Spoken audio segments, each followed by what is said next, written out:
या बातमीचे प्रायोजक आहेत हॉटेल रोहित। अजित पवार गटाकडून मुदत वाढवून मागितली असून आमच्या वकिलांनी त्यांना विरोध केला, पण अध्यक्षांनी वेळ मागितला। मला वाटले आज आमची साक्ष होईल, परंतु आता 23 तारीख देण्यात आली असल्याचं राष्ट्रवादी प्रदेशाध्यक्ष जयंत पाटील यांनी म्हटले। तर अनिल पाटील यांच्या भाकरीबद्दल ते म्हणाले की अनिल पाटील हेच 2019 मध्ये आमच्या पक्षात आले, त्यांना आमचा पक्ष कसा चालतो त्यांना माहीत नाही असे म्हणत आमदारांच्या शपथेबद्दल म्हणाले की मला याबाबत काहीही माहिती नाही की कोणी आता शपथपत्र दाखल केले। त्यानंतर मनोज जरांगेबद्दल विचारले असता ते म्हणाले की सरकारने वेळोवेळी आश्वासने दिली आहेत। जरांगेंनी सुद्धा त्यांना आता वेळ वाढवून दिलाय, तर आता मुख्यमंत्री एकनाथ शिंदे यांनी आवाहन केले आहे। तसेच सांगलीच्या एनसीबी लोकसभेबद्दलही त्यांनी म्हटलं की सांगली लोकसभा तथ्य आहे, मात्र महाविकास आघाडीच्या नियमानुसार येथे अशा जागेबाबत बोलणे योग्य नसल्याचं त्यांनी म्हटलंय।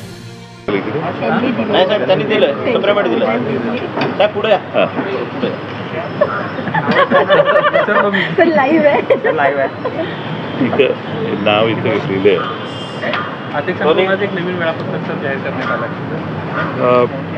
समोरच्या बाजूने अजित पवार यांच्या गटाकडून मुदतवाढ मागण्यात आली।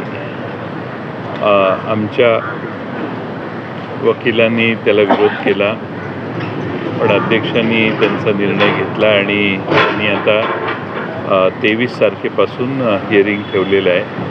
आज मी ह्या अपेक्षेने आलेलो की माझी साक्ष आज होईल, परंतु आता ती तारीख 23 तारीख निश्चित करण्यात आली आहे, कारण विरोधी बाजूच्या वकिलांनी आम्ही जे फाईल केलेले ॲफिडेविट आहेत ते वाचण्यासाठी आणि तयारी करण्यासाठी वेळ मागितला।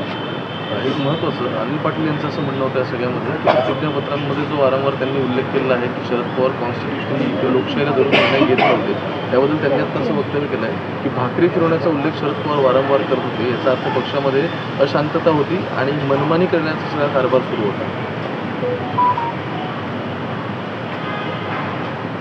अनिल पाटील 2019लाच आमच्या पक्षात आलेले आहेत, त्यामुळं भाकरी फिरवण्याचा आणि त्यांचा काही संबंध येण्याची आवश्यकता नाही आहे, कारण तेच मुळात अजून आमचा पक्ष कसा चालतो याची माहिती त्यांना नाही आहे। ते आत्ताच नुकतेच आमच्या पक्षात 2019ला त्यांना भारतीय जनता पक्षाने तिकीट दिलं नाही, त्यानंतर ते आमच्या पक्षात आले। सर, त्याचबरोबर जर आपण पाहिलं तर मग त्यांच्याकडून नवीन कागदपत्र देखील दाखल करण्यात आलेली आहे आता, तर मग त्याच्याकडे नवीन कागदपत्र दाखल करण्यात आलेली आहेत, त्याबद्दल आमच्या वकिलांनी ती कागदपत्र पाहण्यासाठी मागितलेली आहेत आणि त्यासाठी अध्यक्षांनी मान्यता दिलेली आहे। त्याप्रमाणे ती कागदपत्र जी नवीन दाखल केलेली आहेत ती पाहण्यात येतील। मधल्या काळात काही आमदार जे आहेत त्यांचे शपथपत्र काही लोकांना तिकडे सादर केलं, काही लोकांना इकडे सादर केलं अशी परिस्थिती होती।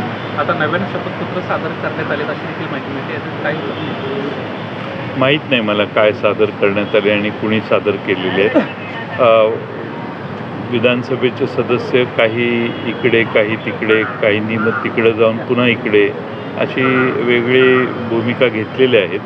त्याप्रमाणे आज जे दाखल करत असतील ते आज काय कुणी केले मला माहीत नाही, पण ते पाहावं लागेल।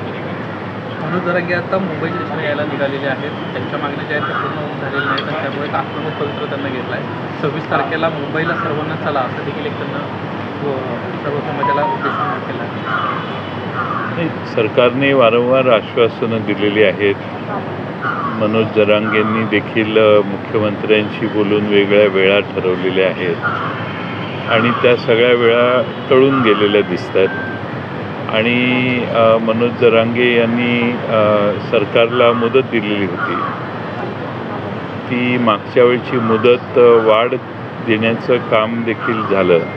आता 24 तारीख पुन्हा दिलेली होती, त्याप्रमाणे आता त्यांना आजच माननीय मुख्यमंत्री महोदयांनी आवाहन केलेलं माझ्या पाहण्यात आलं, त्यामुळं मुख्यमंत्र्यांच्या आव्हानाला ते कसा प्रतिसाद देतात त्यावर ठरेल। 25 तारखेला तुम्ही असं सांगितलं की येणाऱ्या 25 तारखेला तुम्ही लोकसभा निवडणुकासंदर्भातल्या जागा वाटपाच्या चर्चेसाठी जाणार आहात, तर सांगलीची जागा मागच्या वेळी मित्र पक्षाला म्हणजे काँग्रेसला सोडली होती, तर ती स्वाभिमानीकडे गेली, यंदा सांगलीच्या जागेवरती राष्ट्रवादीचा दावा असेल का? मला असं वाटतं की अशा इंडिव्हिज्युअल जागांच्या विषयी जाहीर भूमिका मांडणं हे आमच्या महाविकास आघाडीच्या चर्चेत अडथळा ठरू शकतो. पण तुम्ही म्हणताय त्यात काही तथ्य आहे. प्रतीक पाटील लोकसभेच्या रिंगणामध्ये आम्हाला पाहायला मिळालं. हे त्यांना विचारलं पाहिजे, मला कसं माहिती. सर आज जर आता समज पाठवलं काय केलं सुरबुद्धीने ही कारवाई केली. असं आहे की त्यांना नोटीस आलेली आहे आणि मला खात्री आहे की रोहित पवार हे त्या नोटिसीला समर्पक उत्तरं देतील. रोहित पवार हे राजकारणी होण्याच्या आधी अतिशय उत्तम असे उद्योजक होते आणि त्यांनी चांगल्या प्रयत्नातून त्यांच्या कंपन्या महाराष्ट्रात त्यांच्या भागात उभ्या केलेल्या आहेत. आता त्यावर ईडीने कारवाई केलेली आहे. ईडीने कोणती माहिती मागितली त्या सर्व माहित्या उपलब्ध करून देण्याचं काम निश्चितपणानं रोहित पवार करतील आणि ईडीच्या कोणत्याही कारवाईला समर्थपणाने ते उत्तर देतील असा मला विश्वास आहे. ठीक आहे, जाऊ.